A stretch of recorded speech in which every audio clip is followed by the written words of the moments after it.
Oh, yo, what's up, boss fam? How y'all doing, man? I know it's been a hot minute since y'all seen me. A lot has happened. We're gonna get into all of that stuff. Today we're addressing a comment from Mr. J514.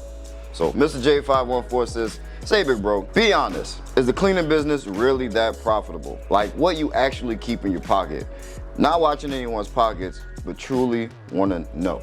So we gonna get into that and some more. I really like the question. I really like the fact that he's asking questions. He's questioning things that he's seeing on YouTube, which is something that I want for all of you guys. A lot of you guys have come to me and have been victims of coaching scams or purchasing products from these other cleaning business YouTubers and it not working out for you, or you losing money, or people starting this business and losing money. I like that he's questioning. I want all of y'all to have that same type of energy when y'all see any of that stuff. Don't just believe whatever you hear on the internet. Like don't just believe me. Like that's why I make sure my stuff is public and verified. Like you can find my company, you can find tax reports and employee reports and stuff like that.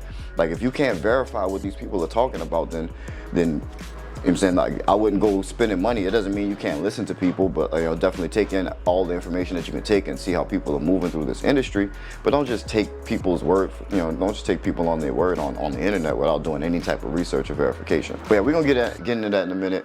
Wanted to catch y'all up to speed on a couple of things that have been happening around here at Chico Commercial Cleaning, 9 Media, my businesses out here in Seattle, Washington. Mukilteo is actually where the office is. But yo, you will not believe what I have gone through this past week. Those of you following me on Instagram and Facebook, you guys might already know, but someone broke into my van, my work van. What's even worse is the day before it happened, there was a huge windstorm that knocked the power out at my place. We're at Mukilteo Speedway and 84th Street. There are approximately 148,000 customers in Snohomish County still without power. The lights were out for about 40 hours. We stayed the first night. The second night it got really cold when the sun went down. So out here in Seattle, the sun goes down at like 4:30. Golden hour is like 3 o'clock. The sun goes down, it gets freezing in the house. Take my kids to the hotel. We go to the Hilton in downtown Seattle. Let the kids swim. We have a good time. Blase, blase. We check out of the hotel.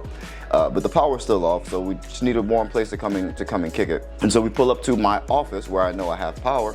And as I'm pulling up to the facility, me and my family minding our own I noticed that my van's window had been bust out and there's glass all over the parking lot. There's a person standing behind the van. I asked them if they saw anything. They didn't see anything. I know, kind of suspicious, right?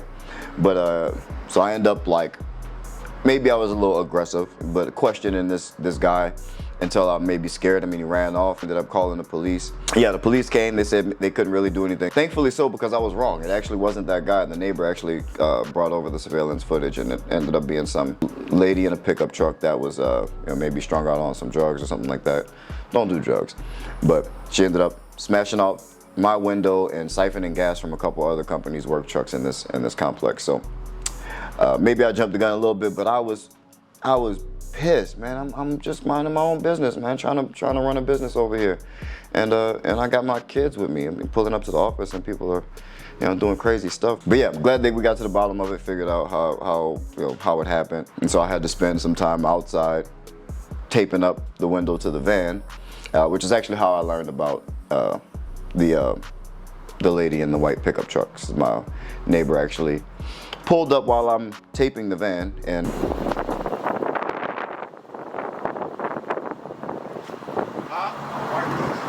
white lady? Yeah, pickup. Really? She stole the gas in this one. She interfered with this one. Fuck the glass up. What? A white lady in the pickup? White lady in the pickup? 8 p.m. It wasn't even late. 8 p.m. That's crazy. Damn. did y'all like see it on tapes and shit? Yeah, it's still Alright.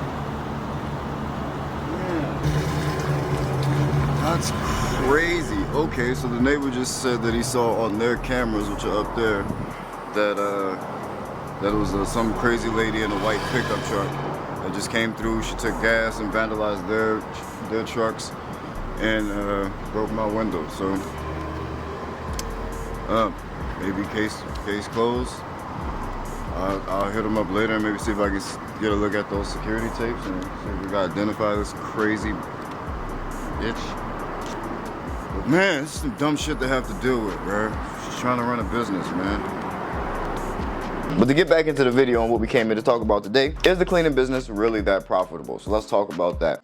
Look, this for all my boss days. Go do your boss days. Loving how you boss, babe. This for all my dreamers and my doers and all the entrepreneurs. Just believe in what you're doing and pursuing them. This for all my boss days. Go do your boss days. First and foremost, it is on a business owner to run a profitable business. There's no one who can, like, you can mess anything up. That, like, there's no sugarcoating that. If you run a business and you keep your expenses more than the money that you're making, then you're going to be negative all the time. But if you purposely price your services and your products right, then you will be profitable. You decide how profitable you're going to be. There's no is this business profitable? Every business is profitable if you run a profitable business.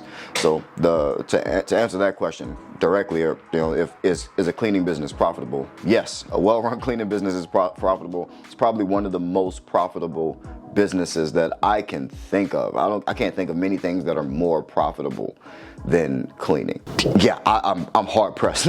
Someone in who has a little more business experience or has been in a couple different industries, maybe you might know of a business that's more profitable than cleaning, but I cannot think of one. If you guys don't know my story, I started this company, my cleaning company, 7 years ago when I was homeless. I had zero money. I was actually in deep debt, close to 6 figures in debt, and I started this cleaning business, and it was able to not only pull me out of debt, but to fix my living situation. I'm no longer homeless, be able to move my business into an office, start my second business, Nine Media, purchase tens of thousands of dollars in camera and studio equipment and stuff like that, cars, vacations. I'm not I hate going through that type of stuff, because I hate bragging. I don't even to be honest with you, I don't even tell the IRS or my baby mama how much I make. I like the life that I live, and I'm comfortable. I was able to fix that because of this industry, because of cleaning businesses. So starting it, if it wasn't profitable, if it wasn't as profitable as it is, I wouldn't have been able to make it to where I am. I wouldn't have been able to fix my situation at all. I wouldn't be here to tell you anything whatsoever. The difference between me and the rest of these cleaning business YouTubers is that I don't have anything to sell you. I'm not doing this to make, to sell a course or to start a business on the back of starting a cleaning business. I make my money in my cleaning business. I don't, yeah, it's cool that we just got monetized the other day, but I mean, I don't expect YouTube to replace my, my income. It'd be great if it did, just off the strength, but I'm not doing this for that reason, and it's evident in the things that I say to you, because I don't give you get rich quick schemes, even though I do think this is the fastest path to wealth. But I don't sell you courses or masterclass or whatever, masterminds. I don't do any of that stuff, because this isn't my business. Those people are on YouTube are running businesses on YouTube. Their YouTube channel is their business. I think if you look back at most of these other YouTubers, you will see their lifestyle change as their YouTube grows, not as their business grows. It's very hard to hide an actual successful business. If you are an actual successful business, even an online business, there's evidence all over the internet of you doing business. If you do provide a physical service or a physical good, there should be evidence of that in real life. So if you can't find that real life evidence, then then these people obviously made their money on YouTube instead of in whatever business they're selling you a course for. So keep that in mind. Not hating, I'm just keeping it real with you guys. But I don't have anything to sell you, so I have no reason to make something up or lie to you about this business, because it doesn't mean no good. It doesn't do anything. And there's plenty of other sexier things that I could be talking about on this platform than cleaning, scrubbing toilets, and sweeping floors. That's what this is. So there's plenty of other sexier things that I could be making stuff up about if I wanted to make something up. So what do you get to actually keep? What do you get to keep as a cleaning business owner? Everything, bro. Everything. That's it. It's all yours. It's all your money. You own the company, bro. It's as profitable as you want it to be. If you want to do all the work yourself and clean the buildings, guess what? When you get paid, that's your money. You do whatever you want with it. You can, buy an Xbox, or you can pay your rent, or whatever. It's your money. Just because you're a business doesn't mean anything. The money's not yours. You own it. You own all the money. You own all the assets. Where the profit comes into play is you have to spend some money in order to be able to do your job more efficiently, and in order to be able to put in place systems. Some of those things cost money. So if you don't want to be the person cleaning, you obviously are going to have to pay someone to clean those buildings for you or clean those homes for you if you're residential. Don't pay them more than you're receiving for the job. Reverse engineer that by looking at what the market rate is for employees or cleaners in your area.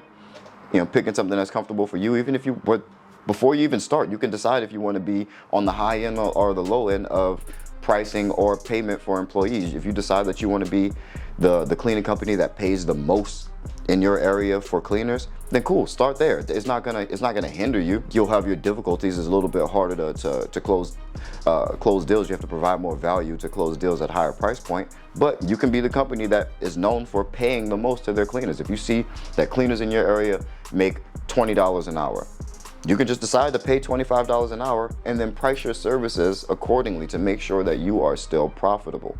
That's it. Profit is determined by the business owner. But to shed light on how profitable the cleaning industry is, the cleaning business, or how profitable it can be. It wasn't my first account, but it was one of my first accounts. It was an aerospace facility. They have 2 locations. They have a very small office area where they do some warehouse stuff, and then they have a 6-story office building that they do their office work in and administrative stuff. So I get the walkthrough. I go through the walkthrough. They're talking about the things that they need, and as I'm going through the walkthrough, in my head I'm thinking, okay, just to get started, I'm gonna need some stuff, so I'm gonna make sure I include in their initial cleaning price enough for me to get some equipment and some supplies, and also take some money home. And as I'm having that thought, trying to plan to be profitable, the facility manager points out that, oh yeah, we have all of our own equipment. You guys can use whatever you need in order to clean the place. There's vacuums, there's supplies. They even had a contract with another local company called Cintas. I don't know if Cintas is everywhere, but here they're pretty big. They're the uniform store, but they also provide a lot of cleaning products. They replace rugs, towels, and stuff like that. There might be a Cintas in your area that you can kind of maybe partner up with, or encourage your clients to kind of use a split, because I know they offer cleaning services as well. But I don't see that ever interferes with my business. It's actually really nice having them around, because they can provide these supplies to the large facilities at quantities that I never really had the money to do myself. And it just works for me because I get to come and use products to clean the facility. And so they're paying them for the products. It saves me money, and you just show up and clean. So I think that was a 4-day-a-week that changed into a 5-day-a-week account. It ended up being somewhere around maybe $665, maybe $7, right around there, $7,000 a month in money. And for the first little bit, I cleaned that account myself. There was no cost associated with it other than gas. So if you want to factor in the gas it took to get there, it was probably maybe 15 minutes or less from where I was, maybe 11 minutes from where I was living at the time. So you got maybe what, $3 in gas, maybe 10 for the 15 bucks in gas for the month. And then you work 4 or 5 days a week. I think it was only even a couple of hours of cleaning a night. It was maybe 2.5, maybe 3 hours on a bad night. But 3 hours a night, 4 days a week, 5 days a week, walk home with $7,000. That sounds pretty profitable to me. The cleaning business is that, man. It really is that. I don't really know how else to say it. It really is. You can get accounts where it costs you nothing to get into the door, and you can clean it yourself, and all the money's yours. Or you can pay someone to go and do the cleaning for you, as long as you aren't paying them more than you are receiving to do the job. You get to keep a shit ton of money in your pocket. That's pretty much that's the answer, right? Yes, it's profitable. It's extremely profitable. As far as how much I make, like I said, I don't tell the IRS or my baby mama how much I really make, but I make a good amount of money, bro. I make a good amount of money, and it's fuzzy because you have top line revenue or gross profit. That's all the money that you brought in. Your net profit is going to be your gross profit minus your expenses, rent for your office, your monthly subscriptions to all your internet stuff, your programs and software, how much you spend a month on cleaning products, that all that stuff added up, should not be more, once you minus all of that from your gross profit, then you'll have net profit. So employee costs, operational costs, overhead, all that stuff. As long as, that stuff isn't more than what you're making, then you're going to be profitable. And we're not talking profit margins of, 5 and 6 and 7%. Like, we're talking 17 on the low end, 30, 45 on the high end. Like, it's extremely, extremely profitable. It doesn't, cleaners aren't the highest paid workers in the market. So, so relatively speaking, not to say that anyone should be paying cleaners like super cheaply. I pride myself on being able to pay pay decently and competitively in my area. But as long as you run the business profitably, it's going to be profitable. You have your top line revenue, gross revenue minus your expenses and your operating costs. That's going to be your net profit. So imagine after you've say you get an account, it takes 2 hours to clean. You're going to pay someone for the ease of math. Let's say you're going to pay them $20 an hour. So it's going to cost you $40, $40 a day to clean this account. So it's going to cost you $40 in employee costs. It may cost you maybe $5 in cleaning supplies. So now you got a $45 cost per day for service in this account. You need to charge more than $45 a day in order to be profitable. So say you charge the client $80 a day, or what have you, or whatever. Say 85 so we can make it, or let's say you charge them 90. You'll charge them $90 to make it an even 50% markup, which is honestly, that's actually pretty realistic. So your employee is going to be happy because they make $20 an hour. You're happy because for doing nothing, you make $40 a visit, $40 every time they get serviced, and you add days onto that while you're not doing nothing. So say that goes to 5 days a week. You got your 40 times 5. Now you're making money. Then you just need to keep stacking those accounts. So if you can imagine, right now we have, so let's see, customers. So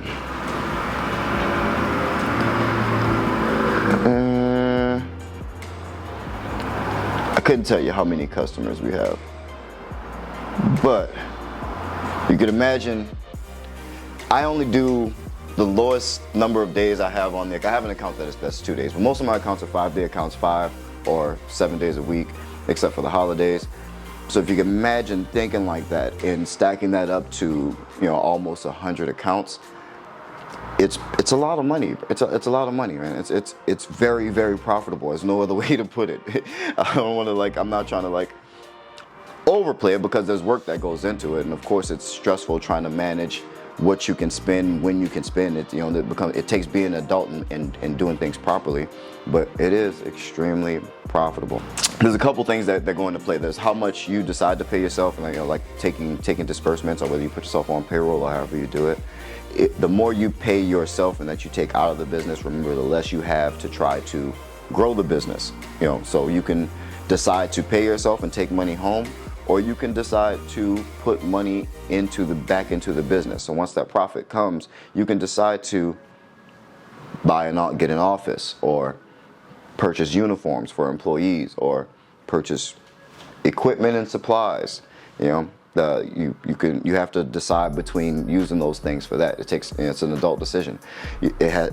After getting a bunch of money, or getting some money, or fixing some wrongs in your life, trust me, I know, when you get your first bag, I can't even blame you for however you decide to go with it. I can only advise that you, or suggest that you be wise when you get a big bag, and do not do what I did, which was fly a bunch of my friends. I flew about maybe 14 of my friends to Vegas. Got drunk up and down the strip. I think we crashed a Mustang. I threw a bunch of money at strippers. I lived it up. I danced with Beyonce. It was crazy. It was a life. But I probably spent close to 40 bands on that trip, and got back and realized that I needed stuff in my business. And as I went to go and try to buy that stuff, now I'm deciding, do I really need this yet, or should I leave money in the account so that I can make sure I make payroll? And then I had to struggle for a couple of months to to stack that money back up so that I can actually get some of the things that we needed to get and put in these locations to make performing the work easier for the employees so that we're not getting as many complaints, or so that we're still doing a good job. But it's really easy to mess it up, and mistakes like that could end people's businesses. I've seen people get their first big bag and completely blow it. Luckily, I was able to make it back just because I think I have a really good system and a really good way that I do business. I was able to make it back, and at the end of the year, I had to pay the taxes on that. So also don't forget about taxes, which will hit you for about 30% of whatever you're making. So price accordingly. If you price right, you're going to be profitable. That's it. But once you get that first bag, put it back into your business is the right thing to do. I can understand righting some wrongs in your life. So you got to pay off some debt. You got to take some money for yourself. Cool, do that. There's nothing wrong with that. I think you make a lot more money working for yourself as a cleaner than you could in most jobs. But if you're pricing yourself right, like where you're like double and a half, or at least around there as far as compared to whatever you would pay an employee, and then you work yourself, that means you're making 3 times more than what you would make as an employee, no matter what you decided to pay that person. So, and I doubt that whatever that number is hourly is going to be matched by any company that you try to go and apply and work for. Like I have accounts that technically, if I go there and I clean myself, I make like $186 an hour. Like that's a crazy hourly amount to say that you make. I'm the owner, so it technically doesn't count because I have operation expenses. But if you're a solo operation and you're just getting started and you go clean an account yourself and it's priced properly, that's very easy that you could be making $200, $150, $350 an hour. So nothing beats that because you're the owner. Nothing beats being an owner. That's pretty much it. But yeah, I hope you guys brought some value. I'm trying not to ramble on too much. I know I've already kind of been a little long-winded, but I appreciate you guys for being here. It's dope as hell that we're monetized. I never thought that we'd get to this level of YouTube success, but it's because of you guys. So it's this community that we've built, like-minded individuals, just coming together to try to learn from each other and grow our businesses. That's what I'm all about. Like I said, I don't have anything to sell you guys. I'm just doing this just because I needed it when I was coming up, and I needed someone to keep me grounded and give me realistic expectations of what I can do in this business. And yeah, it's not easy. It does take hard work. It does take discipline and being consistent. But if you are consistent, you can go extremely far. Like I half-ass it. So to be honest with you, I half-ass most of this, and it still works. If I was actually going ham, like I know I could, like when I first started this business, when I was homeless and hungry, I was going ham, learning everything, applying everything that I learned, testing and trying again. If I was still on that and I hadn't gotten so comfortable with how things are, I come from nothing, so like I don't need a whole lot to be extremely comfortable. I'm extremely comfortable now. So it's hard to like dig deep and find that motivation to keep pushing to that next level because you don't need it. There comes a point in making money where you don't need more money. So you'll do things like I do, which is pay yourself less so that you can put more money into the business. I also messed myself up doing that because now I'm trying to buy a house and I have to go 2 years paying myself more on paper and pay more money to the IRS just so that it looks like I make more money so I can buy the house that I want. But that's a whole nother thing. That's taxes. But yeah, it's profitable. It's extremely profitable. Get into it. I don't have a lot to sell you guys, so I'm just doing this just because I think it needs to exist, and I hope you guys get some value from it. I really appreciate you guys. Thank you guys for being here. We're monetized. We're almost at 3K subscribers. So like this video for your boy. I would really appreciate it. It helps shows it to other people in this industry and shows other people who are on this wavelength that we are on and trying to better ourselves and grow our businesses. And if you like the video, I would really, really appreciate it. Subscribe to the channel, man. The first thing you can do for your business is learn. Be on a continuous learning journey. And that means subscribing to channels like this, where when I post a video, dropping some knowledge, the knowledge comes to you automatically. You don't got to worry about searching for it or looking things up. If you subscribe to all the things that present the information that you need, and you stay around people that are doing what you want to be doing, then you're in a good place. And you'll be better for it. But I love you guys. I hope you guys got some value from this. That's all I got, man. Keep that boss mentality. Peace.